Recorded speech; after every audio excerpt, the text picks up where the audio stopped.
ప్రపంచం మొత్తానికి నోస్ట్రాడమస్, బాబా వాంగా వీళ్ళందరూ తెలుసు. కానీ వీళ్ళకంటే కూడా ముందు అమెరికాలో ఒక మనిషి భవిష్యత్తును చూసే కళ్ళున్న వాడిగా ప్రజలు నమ్మారు. అతని పేరు ఎడ్గర్ కేసీ. 1870 అమెరికాలోని కెంటకీ రాష్ట్రంలో పేద రైతు కుటుంబంలో జన్మించిన ఒక బాబు ఎడ్గర్ కేసీ.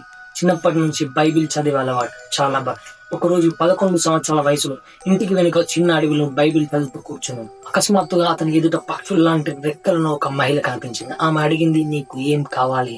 చిన్నోడు చెప్పాడు, ఇతరులకు సహాయం చేసే శక్తి కావాలి అని. ఆమె నవ్వి అదృశ్యమయ్యింది. కళ్ళు తెరిచేసరికి అతను తనకు తెలియక నిద్రపోయాడని గ్రహించాడు. అదే సాయంత్రం స్కూల్లో బాగా చదవట్లేదని అతని తండ్రితో ఏడుస్తూ గదిలో కూర్చున్నాడు. ఇప్పుడే అదే రెక్కలను ఆ మహిళ మళ్ళీ కనిపించింది.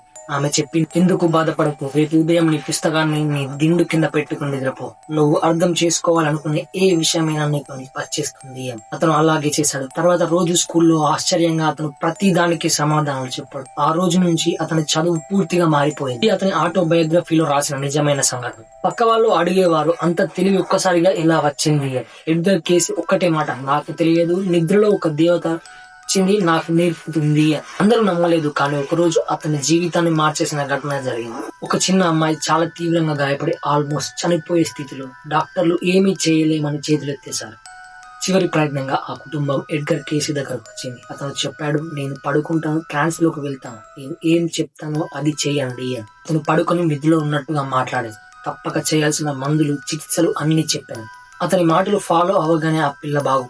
ఈ ఒక్క సంఘటన ఎడ్గర్ కేసీని అమెరికాలో ఓ లెజెండ్ గా మార్చింది. వరుసగా లేఖలు, ప్రజలకు, కానీ ఒక నియమం మాత్రం కఠినంగా పాటించేవాడు. నేను డబ్బు తీసుకుని నిద్రలో చెప్పేది నాకు గుర్తున్నది, నేను ట్రాన్స్ లో ఉన్నప్పుడు మాత్రమే మాట్లాడుతాను. ఎందుకు ప్రజలు అతని దేవుళ్ళ నమ్మారు అంటే అతను చెప్పిన చాలా విషయాలు నిజం కావటం వల్ల. 1929 స్టాక్ మార్కెట్ క్రాష్. అతను తన స్నేహితులకు ముందుగానే హెచ్చరించాడు, మీ డబ్బు బయటకు తీసుకోండి, తీసుకున్న వాళ్ళు బతికారు, మిగతా వారంతా ఆర్థికంగా చిత్రమయ్యారు. 2 హిట్లర్ ఎదగబోతున్నాడు. 1934 ప్రిడిక్షన్ 6 ఏళ్లకు నిజమయ్యింది. 3 రెండో ప్రపంచ యుద్ధం 1935 ప్రిడిక్షన్. 4 అమెరికా రెండో ప్రపంచ యుద్ధంలోకి ప్రవేశం 1941 ప్రిడిక్షన్. 5 అమెరికా 44వ అధ్యక్షుడు ఒక బ్లాక్ ప్రెసిడెంట్ అవుతాడు. అతని ఫాలోవర్స్ చెప్పారు, ఇది బారాక్ ఒబామా గురించి. 6 తన చావు కూడా ముందే చెప్పారు. 1945 జనవరి 1న చెప్పాడు, నన్ను 4 రోజుల్లో పాతి పెడతారు. అచ్చం 4వ రోజు చనిపోయారు. ఇన్ని నిజాలు కావడంతో ప్రజలు అతన్ని అమెరికా నోస్ట్రాడమస్ అని పిలిచేవారు. ఎందులో అతను విఫలమయ్యాడు అంటే ఇంత పెద్దవాడైనా పర్ఫెక్ట్ కాదు. 1 రహస్యభంగం, గోల్డ్ ట్రెజర్ డైరీస్. అతను చెప్పిన ప్రదేశాల్లో 1 గ్రామ్ కూడా దొరకలేదు. 2 మృతులకే మెడికల్ సలహా. చాలా సార్లు అతను ట్రాన్స్ లో మెడిసిన్ చెప్పేదట, కానీ అతని దగ్గరకు వచ్చిన లేఖల్లోని వ్యక్తి అప్పటికే చనిపోయి ఉండేవాడు. 3 తన బిడ్డని కాపాడుకోలేకపోయాడు. ప్రతీకారమైన విమర్శ. ప్రపంచం కాపాడగలవాడు, తన బిడ్డను కాపాడలేదే.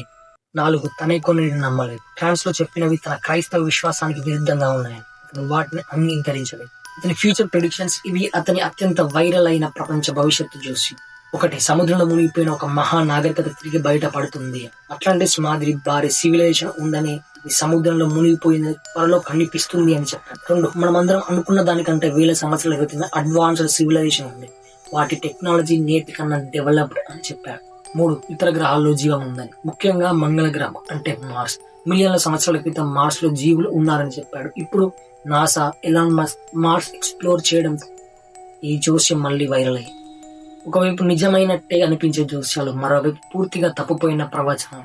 ఎడ్గర్ కేసీ దేవుడా లేదా కేవలం అదృష్టం కలిసి వచ్చే మనిషా? మీరేమనుకుంటున్నారు? ఈ కథలను యాదృచ్ఛికమా లేదా ప్రపంచంలో మనకు తెలియని ఏదో రహస్య శక్తి ఉందా?